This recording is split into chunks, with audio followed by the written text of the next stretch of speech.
एखने तो मेहराज भाई बिहार दिया गाय सब भूल गए तुम एखन तो दुआर मांगे तो कन्या दी बोले बोल तक कहे आरे बोले मुनो मिठा कर ले बिहार तो हमें करते और हमनी समय नहीं रहो हमनी समय देखते को हम कन्या दी के बिहार समय आइले एखने तो मेहराज भाई बिहार दिया गाय सब भूल गए तुम एखन तो दुआर मांगे तो कन्या दी बोले बोल तक कहे आरे बोले मुनो मिठा कर ले बिहार तो हमें करते और हमनी समय नहीं रहो हमनी समय देखते को हम कन्या दी के बिहार समय हम गेलो बियाह करो त हम खुद हम कितन गए थे सुना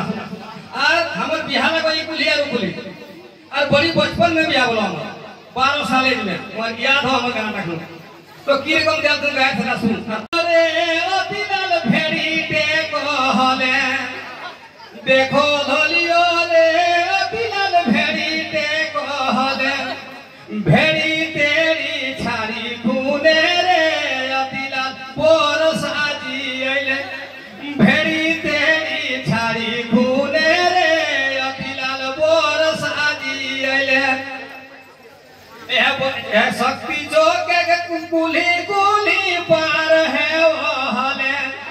ए शक्ति जो के कुली कुली पार है वो हले अरे कातरा से मोरे जाय के रे काना बोय गनो बेचो हले कातरा से मोरे जाय के रे काना बोय गनो बेचो हले और की कहबो गो बोटा देख के परबोना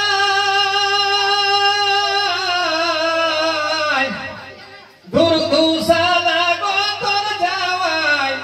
सोसाने मसाने रोहमय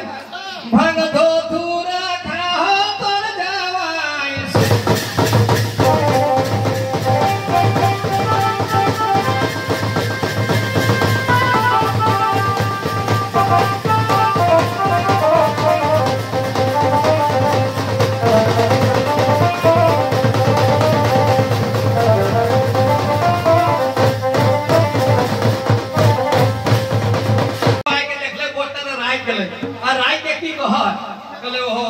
लड़की के हम और इरकम बोट से बिहार देबो तो जाए के धर ले माने गटा अपन पति के पार्वती माई के टानी के बाहर दे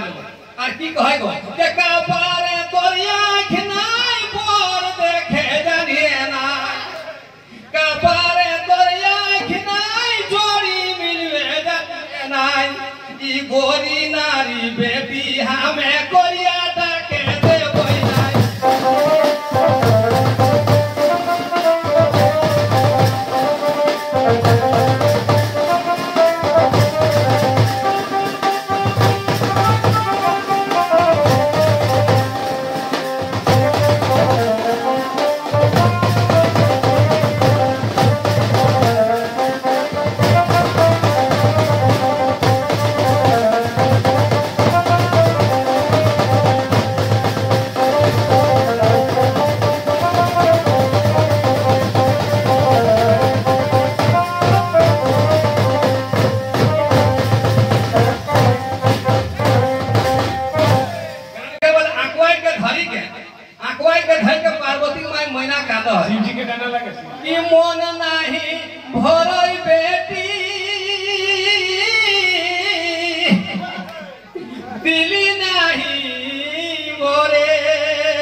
मन भरय नाई